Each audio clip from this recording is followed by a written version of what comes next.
Cougar Camp All-Access now with the offensive line coach, Garett Tujague. Coach, and pause.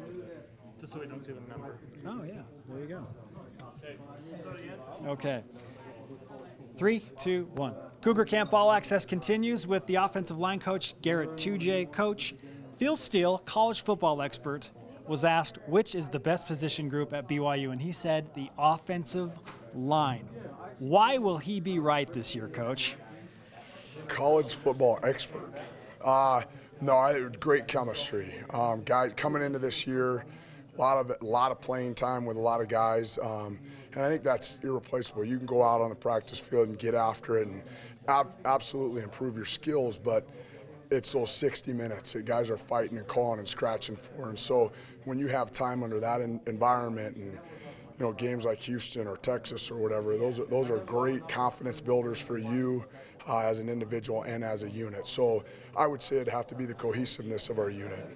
You use the word nasty a lot in relation to your group. Have they increased in nastiness? Absolutely. It's a lot of fun to be around men that will fight for what they believe in. And the group is doing a great job of taking on that characteristic between the lines. Still total gentlemen off the field, but when they get on the field, they flick the switch, and that's exactly what we're looking for. Your offense moves so fast, and last year you had a lot of guys that got reps on the offensive line. Are we going to see more of the same this year? How many offensive linemen do you think will rotate in and out on a game-by-game basis? A great question, and that's kind of like a let's see how long and far they can go. I think there's been that rite of passage where guys have earned the opportunity to get on the field. That doesn't mean that they deserve it, but they've got to earn it. And so if they've earned that and they've proven that they belong out there, then they will get their shot. Just because, a lot of plays, that's going to wear down the body. And the whole object is to be able to start and finish the year with a healthy group. And so keeping that in mind, I think guys are going to play. I want to find those 5 to ride and die with, and then if we need to spell guys. But again, I think that opportunity needs to be earned. Did they get used to the pace last year, or was that something that came early or later? Yeah, oh yeah. And again, you can train, and it obviously helps, but there's a lot to be said for those. Last year Michael Yeck had 94 plays in a game, and that's almost unheard of. He's my soldier, and so, but he had prepared himself and he had got his body ready for that. So each guy's at a different level, and I think the higher you are in your class, senior, junior, you're going to be able to do more than maybe just a guy coming in as a freshman. But one of my biggest pet peeves is to come into spring ball or to come into a fall camp with guys that are, hey, they're great, you're a junior, but you don't have any experience in the game. And so you want to get those young kids reps if you can on a Saturday. You have such a diverse group. You got DeAndre Wesley, who is very outgoing, and then you got a guy like Michael Yeck, who just kind of shows up and is soft-spoken and goes to work. Throw in guys like Louis Lapuaho and Tuni Kanuch, whose calves, by the way, are bigger than my thighs. Yeah. How is it managing all of those different personalities in that same cohesive unit? Oh, absolutely. That's the challenge right there, is to be able to know what buttons to push on this guy and what buttons to push on that guy. And you want to ride that fence where they're about to turn around and slug you, but then realize, hey man, that's my coach. But no, it's tough, but I enjoy that part. It's the personalities of the group and being able to have them come together as one. That's what we're all about. So I love that opportunity to get to know each and every guy individually and know what works and what doesn't. Which of your guys reminds you of you? Do I have to answer that question? Yes. That's a good question. I have a little bit of Dre in me. I would probably say Dre, and a lot of Braden Kersley, probably. So that would probably say those two. And I would like to say I was more like Tuni, because that dude is strong and he's physical and he's nasty. He might run over his own family to get a touchdown. So wow. He's a different breed. So, but I would probably say, because Dre's pretty smooth. I think I could be pretty smooth, but Braden's pretty nasty and fierce, so I think a good combination of those two. When will we see Tuni Kanuch?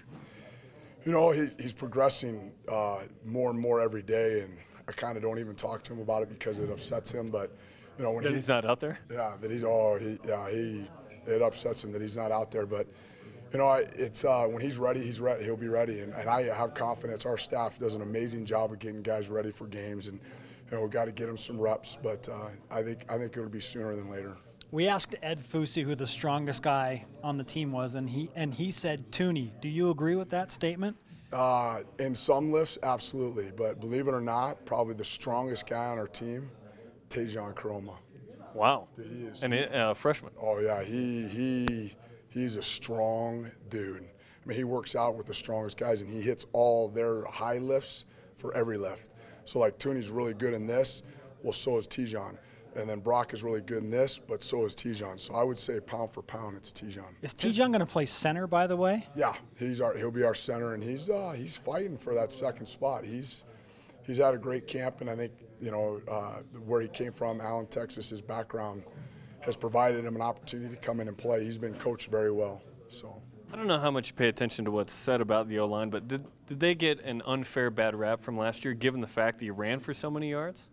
I don't follow what people say about the offensive line.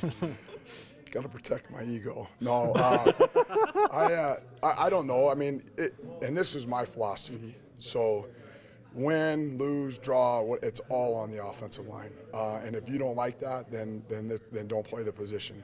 I mean, they don't give out those beautiful, nice trophies for 7-on-7. So it's won and lost in the trenches, and I think we have to be the anchor and the strength and the energy for the whole entire team. So unfair or fair doesn't really matter to me. It is what it is. So how do your guys get helmet stickers? How do they earn the Cougars to go on the helmets? There's awards for a unit as a team, and we have offensive goals. And then we will be unveiling a new way this fall, which I'm not going to let you guys know what that is yet. But you will notice it immediately, and it'll be for pancakes.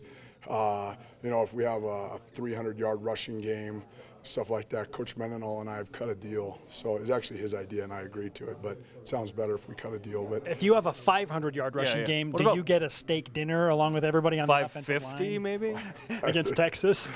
Oh, we didn't have the contract, wasn't fully in place at that point yet, so we're still it's 300 plus, and then it's some really nice incentives. Okay. Coach, thanks for the insight. Great to hear from you. Always good to be seen by you guys. So have a great day.